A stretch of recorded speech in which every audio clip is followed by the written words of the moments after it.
Hey, what's up guys? Josh Buck here with tonight's webinar on wholesaling, why I believe it should be part of every business, why it's a great place for every investor to get started before they jump all into flipping, and how you wholesale.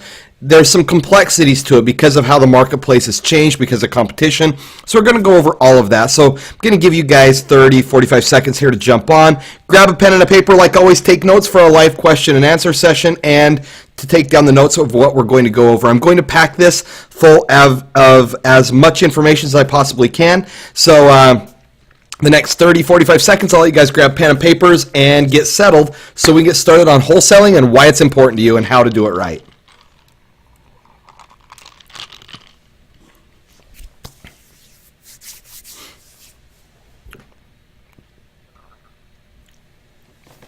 All right, guys, we're about a minute in. I don't want to wait much longer. It's awkward for me to stare at this camera knowing you're staring at me, so we're going to go ahead and get started. So wholesaling, what is it? How do you do it? Why do you do it? Why is it important for everybody to get in? So first, let me explain what it is.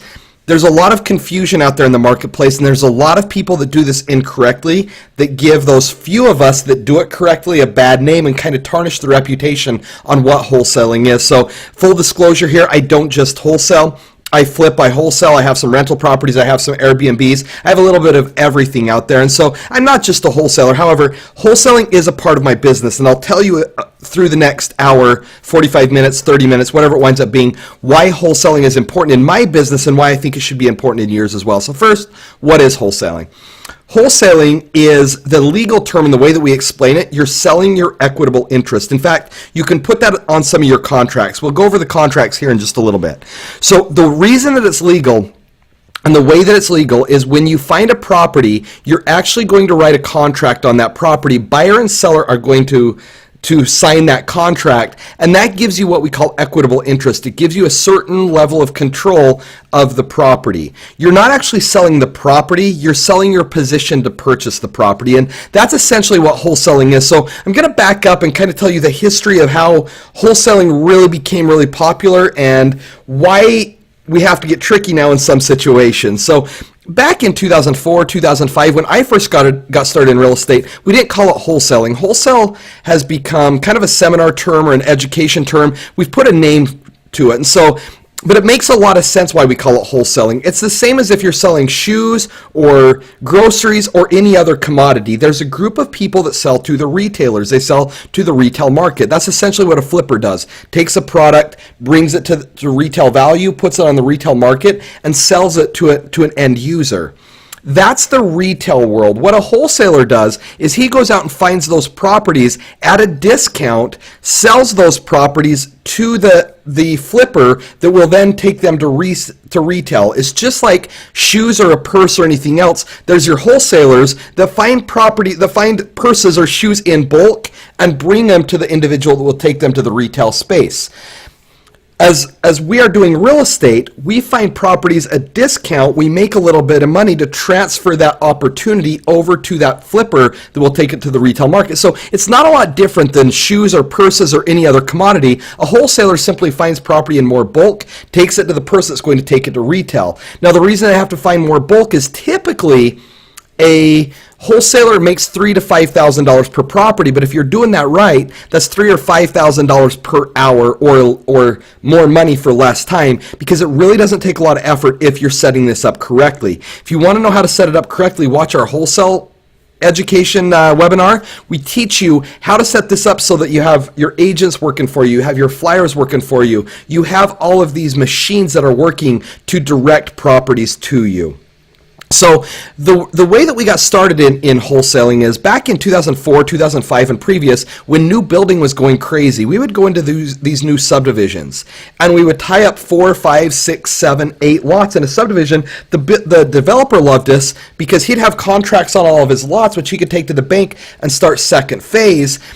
We would tie those properties up and we would wait until second phase started. Then property values, the dirt would go up in price, and we'd go find these spec builders, we'd find the custom contractors, and then we would sell that opportunity to them. We'd usually put down $5,000, $10,000 earnest money. We were selling it to that builder or that developer, the spec builder. We're selling it to them at a $15,000, $20,000 markup. Now they were getting a better deal than if they were in second phase, but first phase was built out, so the opportunity of first phase is no longer there. So we were selling it cheaper than second phase, but we were more expensive than we had bought it for. We'd mark it up $15,000, $20,000, $25,000. So we were making pretty good money simply wholesaling the dirt, and then we'd simply move on to second phase, tie up the lots, and do the same thing over again.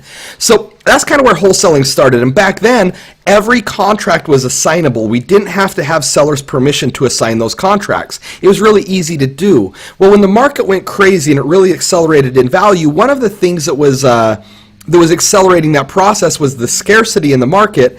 And so when the market crashed, the dirt was no longer valuable like it was before, and so there wasn't really a place for us as wholesalers. Now, when the market crashed, one of the reasons that it crashed was people were pulling equity out of the property that was not really even in the property. It was called what we called back then an illegal flip. The person that would use their credit to buy the property, so the seller could pull the property out, would then lease the property back, and that person that would use their credit became a straw buyer.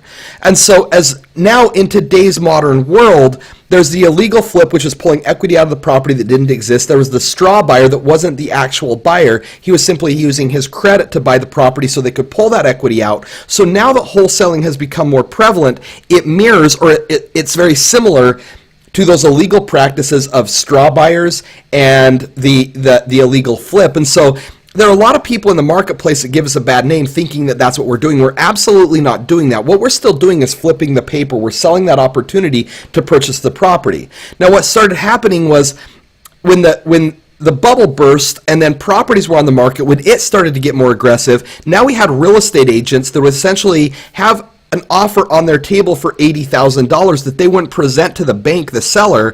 They would tell the bank that they're not even getting showings, even though they already have a contract. They would beat the bank up on price, get the bank to go for a much lower price, then contract the property at that lower price. So now there's this spread between what they'd got it contracted for and what they already have a contract on their desk for. And so they were pulling that money out, wholesaling the property to that other person, assigning it over to them, and essentially the bank had already lost from the illegal flip when they had financed more than the property was actually worth. Now they're losing again when that real estate agent is telling them that there's no activity on the property, and they're pulling this money out. So now, in today's world, the banks have become wiser, and they've done some things to try and stop the process. And so we've had to move from simple assignments and develop different ways and different strategies to wholesale those properties. It's not illegal, but because of illegal activity, because of some bums that were doing illegal stuff, it makes it a little bit harder on us. And so we're going to go over the process and how to get that started. So the first thing,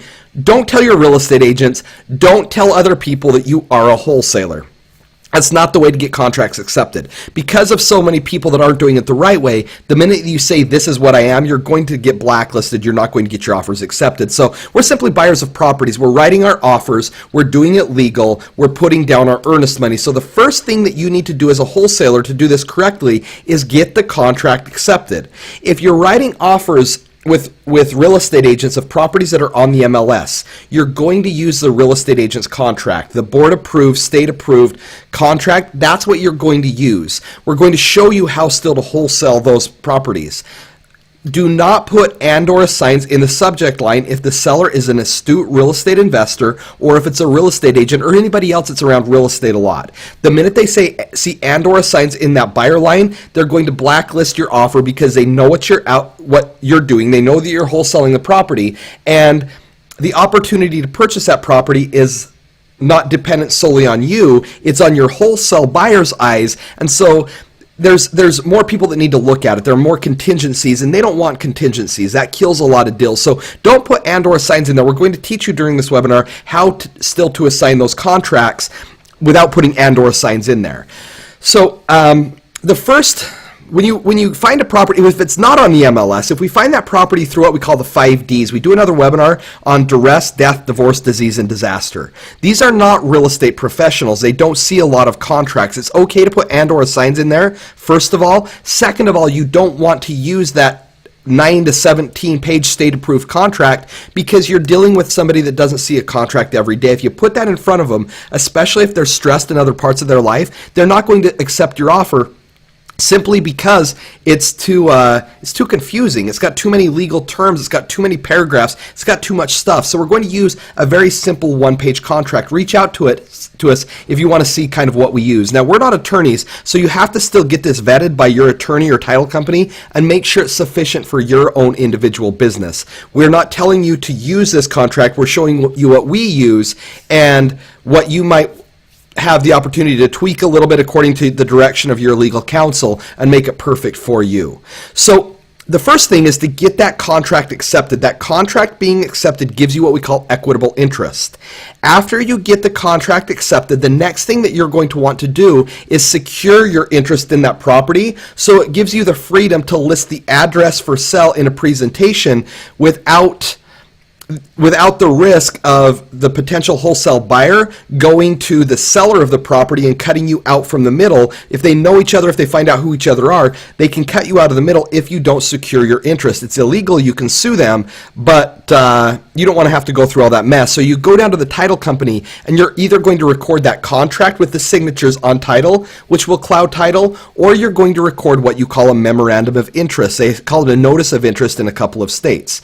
You record that memorandum of interest stating that you have interest in that property. If they try to cut you out of the middle when they go to the closing table, the title company will recognize that it's a cloud of title. You'll get a phone call. You can wish to proceed with the transaction and simply tell them, sure, pay me this much money and I'll remove the contract or memorandum of interest. Or you can say, no go, I don't have a offer with these guys. I don't have a contract with these guys, so no, it's not going to happen. So you can choose what to do, but you're going to cloud title so you still control that property and the sales process to the property. Now, recently I was in a situation where an individual went out was trying to wholesale one of my properties. He had buyers that wanted the property. He hadn't written a contract with me yet. He knew of my property. I'd told him about it, so he went out and found buyers that actually wanted the property. In the meantime, I found a person that wanted to buy that property. I got a contract on it, and when these guys came with their contract, they sent it to my attorney, said, hey, we're ready to close. My attorney goes, wait a second, now I've got 2 contracts on this. And I had to go back to them and say, hey, this guy's not in control of this property. He doesn't have an offer with me. Sorry, guys, I can't close with you. And it really ruined a lot of relationships on their end. And actually what this kid was doing, his name's Kevin. I'm not going to tell you his last name or the state that he works in because some of you might know him. But when Kevin did this contract, it was he was acting illegally because he did not have equitable interest in the property. So he was essentially representing buyer and seller. He was trying to get a commission out of me, a commission out of them. He was trying to get commissions without having a license to sell real estate. And so he was acting as a real estate agent without a license. That is indeed illegal. That's not what you're going to do. You actually need to have a contract with the property. It secures your interest and it makes it legal. So that's why it's legal. If anybody challenges you on it, you can tell them that you are selling the equitable interest. It is 100% legal in all 50 states of the United States. It's called shadow flipping in Canada, and in Canada, it's gray, black. It is illegal in Canada, and so it's something that they've shut down up there, and I'm hoping that I can educate enough people that we can keep this a legitimate business in the United States, and we don't want the government to get their fingers in this industry. So let's do it as legally as possible, as above board as possible, and really be true wholesalers, which the other part to that contract is when you write a contract on that property, you also need to submit earnest money. Earnest money is what ratifies that contract and tells you tells the seller that you as a buyer, you're going to follow the terms to that contract. If you have a really strong, deep buyer's pool, and I'll go over briefly how to build that buyer's pool, but if you have a really deep, strong buyer's pool, sometimes you don't even need to have contingencies. But if you're fearful that you can't wholesale that property or you won't close on that property if you don't wholesale it, then you need to have contingencies. I put a contingency of inspection in every one of my properties. The more I want the property, the shorter the contingency, the inspection contingency, and the more the earnest money. The less I want the property or the less competitive the property is, well, I'm going to make a longer inspection period because it gives me more time to wholesale it or more time to finance it. So you're going to judge how bad you want the property and how likely you are to wholesale it. Your earnest money deposit and the closing deadline and the contingency deadline will shrink if you're a lot more confident. So once you get that contract accepted, you record the memorandum of interest. I promote that property immediately. I do it through text message, I do it through email, and I do it on social media. I use an app called Fonto. It's spelled PHO, and let me write it up here on the screen for you guys so you can write it down. I don't get a kickback or anything from this company. I have just used it for years. It's called Fonto, and I wrote it up there so you guys can write it down. What Fonto does is it allows you to take a picture, either a screenshot or an actual picture of the property, or a collage if you want to create a collage, and you can write text right on it. Because I've secured my interest in the property, I can submit on all those platforms the address of the property, and then I put the details of the property, the ARV, the expected repair budget, the expenses of the transaction, and the potential profit of the deal. So I'm presenting it like a flipper would view it, already adding my wholesale fee to that price so they can see exactly what they're getting. I blast it out as a group text message. I throw it out on an email, BCCing all of those contacts, and I'll throw it up on my social media and hashtag it, share it, and sometimes I go and pay for paid advertising on Facebook and Instagram to get it out as non-organic advertising so I can start to build that buyer pool. What's important is to get all of the phone numbers and email addresses possible so every future deal you can blast out to them.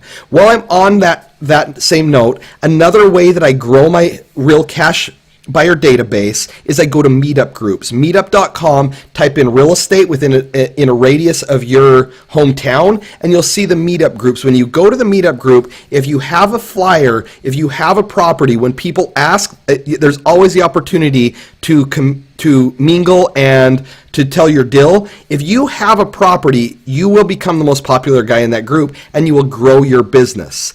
One of the things that very few people do that I think is paramount in this industry is to start your own meetup group. It's only like $15 a month. You can be creative on what the meetup group is, but if you're starting your own meetup group, if there are 1,500 people registered and only 70 show up, if you're just attending that meetup group, you only get to present your deal to 70. If you're the host of the meetup group, you get to blast that deal out to all 1,500. So I think it's extremely important that you start your own meetup group, make it creative, make it interesting, make it fun, make it interactive, and make it less salesy. You don't always have to sell something at your meetup group. Make it more about the commingling and the networking and the education and the value. If you add value to the marketplace, people will come to your meetup group. So focus on adding value.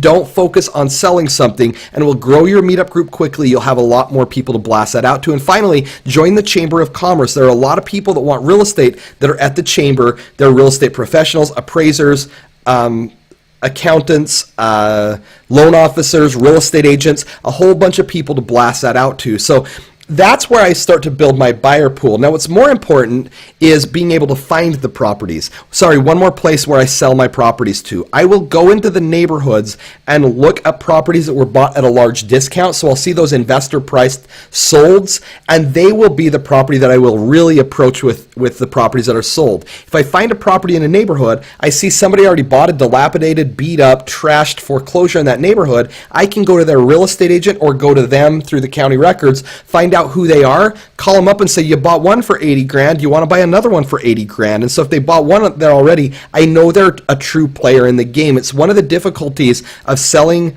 investment properties is knowing who is just another wholesaler and is just trying to daisy chain your wholesale and who is an actual player in the game. So going to the solds, you see a person that actually had money, they showed up at the closing table, they performed, and they are an investor. It's one of my favorite places to go, and you also know how much they paid for a property, so you know how much you can mark your property up if you want to sell it to them. If you target the areas where there's a lot of investor activity, then you already have a pretty large database of buyers that actually perform. It's one of my favorite ways to go about selling the properties. So then you need to find the properties. I do two different webinars that you guys will want to watch. If you can find them archived, find them there. But there are two different webinars that I do. There's one on the MLS and setting up pin drop systems and finding those. There's another on the 5Ds that I talk about, how to negotiate them. So make sure you find them so you can look at finding properties. Once you find a property, you need to get it tied up through the contract. On the MLS, we're going to use the normal contract. So I'm going to talk on the MLS a little bit first. Because there are real estate professionals involved, I'll tell you some of the things that you're going to see that will prohibit you or slow you down if you only know one way to wholesale a property. So the first thing is banks especially are saying no assignment of contracts. So back in the day we'd assign every contract. Now we still like to assign contracts, but now you have to have seller's permission to assign contracts. So the first way that we wholesale properties is through assignment. And let me enter here and I'll type it in just so you guys can take that note. The first way is through assignment. So the pros of assignment, I'm going to give you guys the pros and the cons of each and every one as we go through this, when you use them and when you're going to find difficulty. So the pros to assignment. A pro to the assignment is it's extremely transparent. Buyer knows how much you're paying for the property. The wholesale buyer that you're selling it to, you're going to ask for an assignment fee, and that's how much you're going to ask for him to assign the contract over to him. So it's extremely transparent. It's 100% free for me as a wholesaler to assign a contract. There are no extra costs at the title company or to file or record anything. It's a very simple process. It's a one document addendum that changes me as the name of the buyer to them. Now, if the property's on the MLS, I'm not going to put and/or signs in there because it will eliminate me from the buyer pool or make me much weaker. If I'm doing this through one of the 5Ds and it's somebody that's not a real estate professional, then I always put and/or signs in the subject line, in the buyer line, because they don't care, they don't know any better, they don't know any different. Turn down that heater so it doesn't make noise. They don't know any different, they don't know any better, and so it's not going to stop you from getting the deal accepted if you put and/or signs in dealing with a normal individual that doesn't do a lot of real estate. But it does stop you a lot of times on the MLS. Nowadays, you always have to have seller's permission to assign that contract. You can get it up front by putting and/or signs in there, or on the back end by submitting an addendum. So on the MLS, I'll always do it with an addendum after I get it accepted. Off the MLS, I'll put and/or signs in the subject line. When I present that addendum, basically what I do is I find my buyer, and I fill out an assignment contract with that buyer. I'll show you my assignment contract here in just a minute. So I get an assignment contract signed with them so that I'm not going to assign the contract over to them and potentially give them the deal without them giving me money. I get the assignment contract signed, and then I do an addendum. First, I get the seller's signature on the addendum before I get the buyer's signature on. I get the seller's signature on the contract that I can assign that contract to the new buyer, to the wholesale buyer, and then I meet the wholesale buyer, signs the document. It is now his contract. He has that contract according to all of the terms and conditions that were part of that contract. I give him that plus the addendum. I'm free. I take a certified check from him at that point, and I am free to go. It's my money. It's clean. He's gone. He's on his way. Now, the reason that there's some difficulty in this is first, banks don't allow you to assign contracts. If you're simply assigning the contract over to him and he's not a cash buyer, he's getting hard money, sometimes there's some challenge of getting that $5,000 or $10,000 assignment fee because he might not have it as an investor. There are a lot of investors getting started in this industry that don't have disposable $5,000 or $10,000 for the assignment fee, so it's not possible for them to simply meet you and give you a check. So there are some difficulties in that. The other challenge is if you're not local to the area, and this is one of the reasons why I love wholesaling, is you can do it anywhere and everywhere. If you're not local, you can't meet them and sign that. And so I'll solve that problem now. If you're not local, use an escrow company. The escrow company is a third-party company, not the closing company. It can be an attorney or it can be an escrow company. We have one that we prefer that we can give you guys in the future. I'll give them the information on another webinar. When I can give you their website and everything, but we have an escrow company that we prefer, and through that escrow company, you can send the contract, assignment contract over to them. They can send their earnest money to that escrow company, and then the escrow company basically takes both those documents and then transfers them. If you can see my hands, basically takes those documents and then just hands them off. So the escrow company is a clean way to make sure that we are both protected and it's transparent. Now, if they're getting hard money and they don't have the money to assign that contract, another way that we do it, and this kind of merges into the next way that I'm going to speak about doing this, is you're going to put them on the contract with you. So you're not going to be assigning the contract, you're going to be adding a buyer.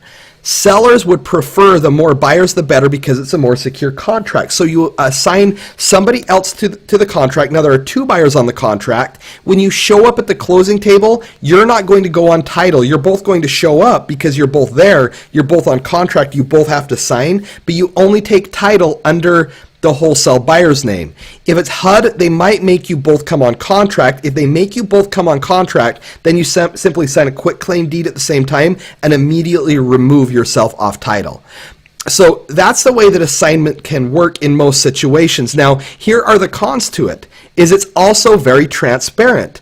The buyer knows how much money you're making, the seller knows you're assigning the contract, and so they both know that there is money made in the middle. So sellers, if it's a bank, they want that money. The banks will not allow you to assign that contract oftentimes. That's the first difficulty. The second difficulty is if you're making more than the typical $2,000, $3,000, $4,000, $5,000, there are a lot of buyers out there that like to look in your pockets. I am not one of those. If somebody is worried about how much money I'm making on a deal, I don't do business with them. I'll tell them to get lost. But if you're new in the industry and you don't want to burn those bridges yet, oftentimes you can't tell them to get lost because you need the money that they're going to buy the contract for. So if you're making an egregious amount of money, then you can't wholesale it. You can't assign it. So in that sense, you're going to do the second term, which is what we call a double close. What a double close means is you're actually buying the property and selling the property within seconds of each other. You'll usually even sign the selling documentation first so you don't get stuck holding the property, and then you'll sign the buying money. It was really simple to do early on because we were using the wholesale buyer's money twice. We were using it to buy it for me, and then we were using it to sell it to them from me. It's a really gray line that you're walking, and so you need to find the right attorney or the right title company that will do the double close. Sometimes they won't allow you to do it, and that's where we use what we call transactional funding. We can point you guys in the right direction of transactional funding. It's funding that's good for like 3 days, but you can see that if there are two different sets of closings, there are two different sets of transfer fees and title insurance and all of that other stuff, it gets expensive. Then if you have to add transactional funding on top of it, that's one of the cons to the double close, is it can get expensive to do. Another con to it is, well, it's not really a con, but it's just a little bit more cumbersome. You need to find the right attorney to do it, or the right title company. The pros to it is that it's not transparent, meaning the buyer doesn't know that I'm not the seller doesn't know that I'm not the buyer. I am the buyer and I am the seller. So in this circumstance, you're going to actually use the exact same contract that you would use before. You're going to use real estate purchase contract to buy it and a real estate purchase contract to sell it, because you're going to own it for just a few seconds, so you actually are the seller. In the seller line, you can put equitable interest owner, or you can put your name. That's what you put on the sell side. On the buyer side, you're just going to put your name. That's if they won't allow you to assign the contract. Now, the other con to it is some of the banks have gotten smart to this. Your big banks like Fannie, Freddie, HUD, sometimes Chase, Wells Fargo, Bank of America, they're putting on what we call deed restrictions. They're limiting your ability to wholesale that property for 90 days. So if I do a double close and I buy it, I can't sell it for 90 days. You're not going to get caught at the closing company and go, oh my gosh, I didn't even know this. It's going to be something that you're going to get an addendum that says that there will be a deed restriction. So you're not going to get caught at the end and surprised with it. You'll know it's coming. So if you know that there's going to be a deed restriction, or you're not making an egregious amount of money, I prefer not to use a double close. So I'm going to write double close up here. So let me back up just a little bit, because I just saw a glitch and I don't know what you guys missed, if you missed a little bit there. So there's a wholesale buyer company. The price that I am paying, I'll come up all the way to the top and I'll go through this fast. The property address, I'm the wholesaler, the seller's name that's selling it to me, and the price that I'm buying the property for. This is going to be the wholesale buyer's name, how much I'm selling it to him for, and the date that's on the contract, because the close dates are going to be the same. Now down here, I'm going to put the price that I'm selling the property to him for. Now remember, when I put the contract on the property, I ratified that contract by putting down earnest money. So that earnest money is going to the purchase price of the house. So when I wholesale the property, I don't need to just get my wholesale fee back. I also need to get this deposit back that I put down out of my pocket that's going to the purchase price of the house. So this is going to be the assignment fee up to the wholesale buyer. It's the difference in what I'm buying the property for and what I'm selling them the property for. Oftentimes, I won't collect all that money up front. I'll collect a portion of it up front, but then I'll collect the rest of it at closing, because a hard money lender will be financing the rest of it. I always collect a portion of earnest money up front, and I make it non-refundable. I can collect it all, or I can collect part of it, but I don't want to lose a deal and lose my earnest money and be out everything simply because a buyer doesn't perform. So a certain portion of whatever the wholesale fee is, or all of the wholesale fee, is non-refundable. So some of it I'm going to collect now, the rest of it I'm going to collect in the end, and then again, all of these numbers added together to equal the total purchase price of the property.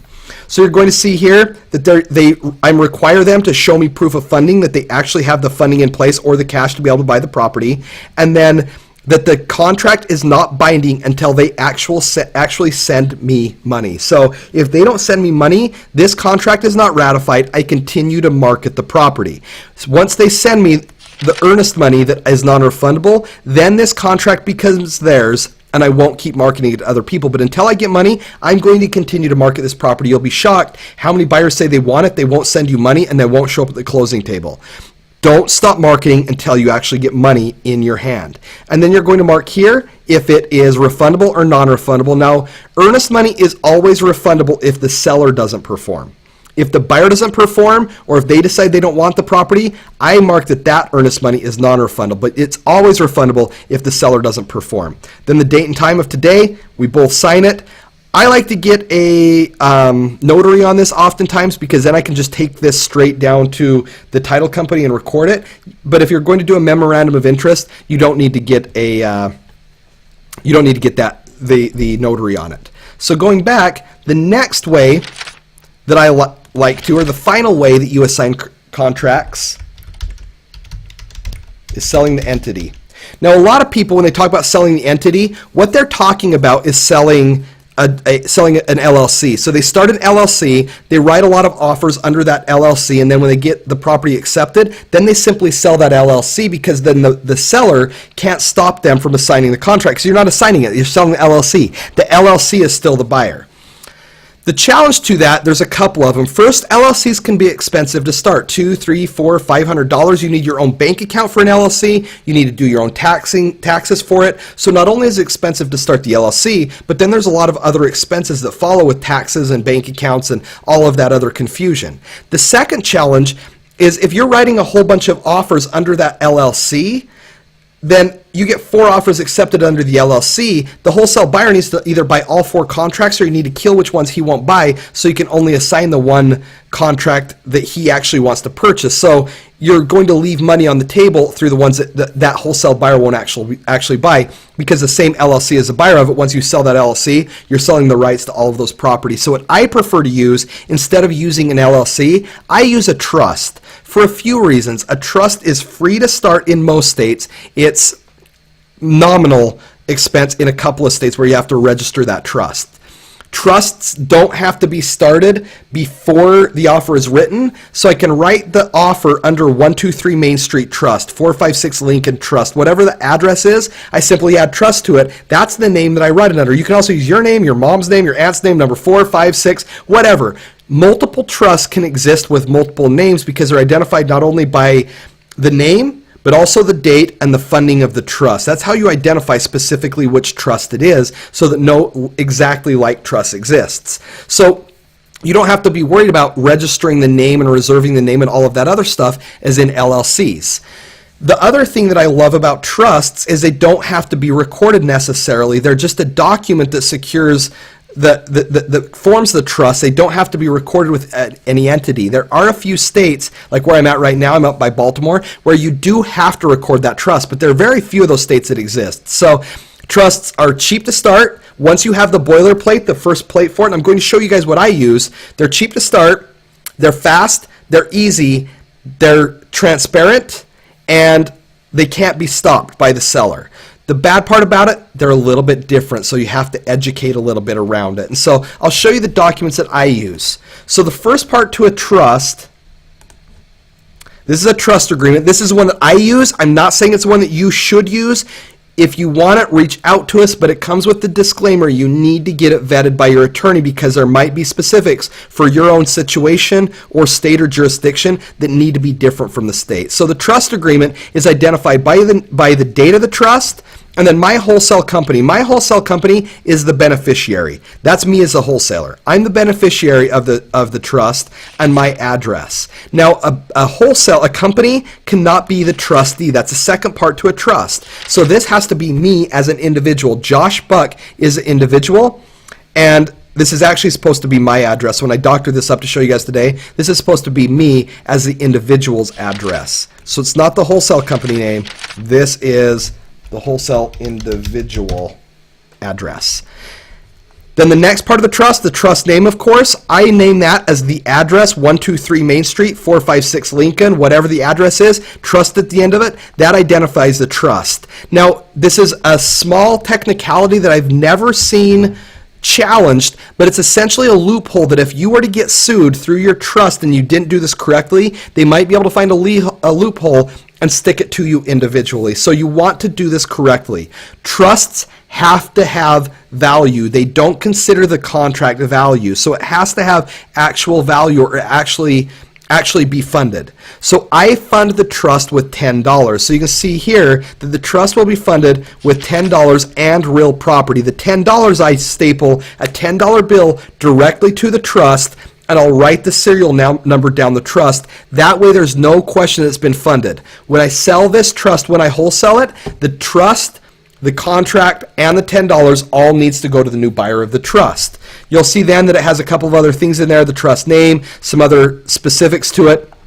So the parts to this, I'm the trustee, I'm the beneficiary, and it's been funded. Now when I decide to sell this property, I'm going to use an assignment of this trust. So the assignment of the trust says that I transfer all of my beneficial interest in the property to the new wholesale buyer's name.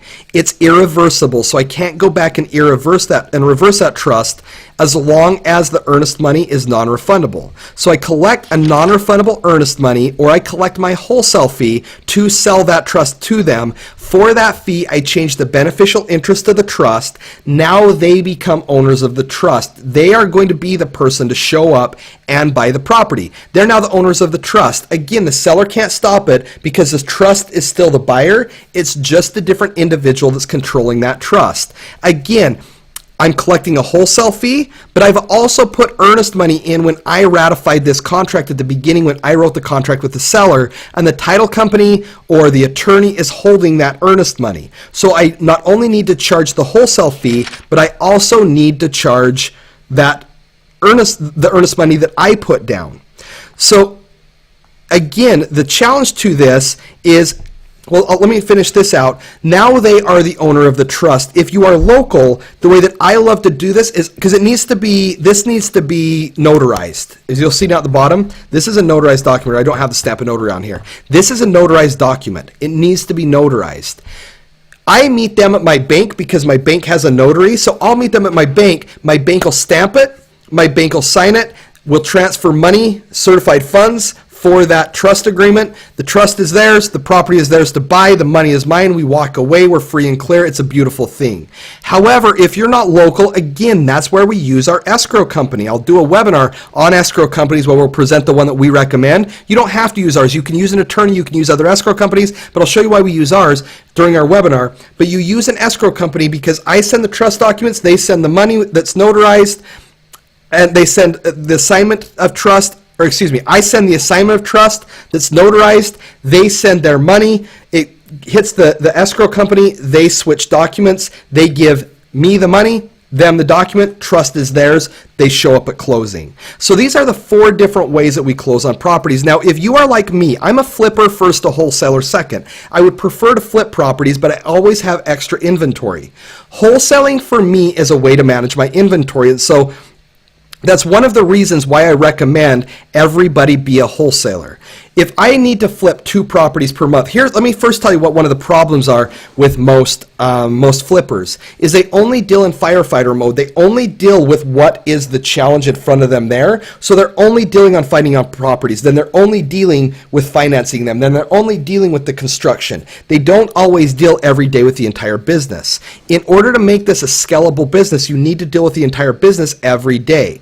So the way that I do it is I'm always writing more offers than I can actually flip. So if I'm flipping 2 or 3 properties per month, I have enough crews, and sometimes I'm flipping as many as 8 or 10, other times a lot less than that. So depending on how many properties I'm flipping at one time, I write enough offers for that many properties, I have enough money to finance that many properties, I have enough crews to finish that many properties, and I have enough real estate agents, and the market is strong enough to support that, selling that many properties. So I have my entire system built around the volume that I can perform on.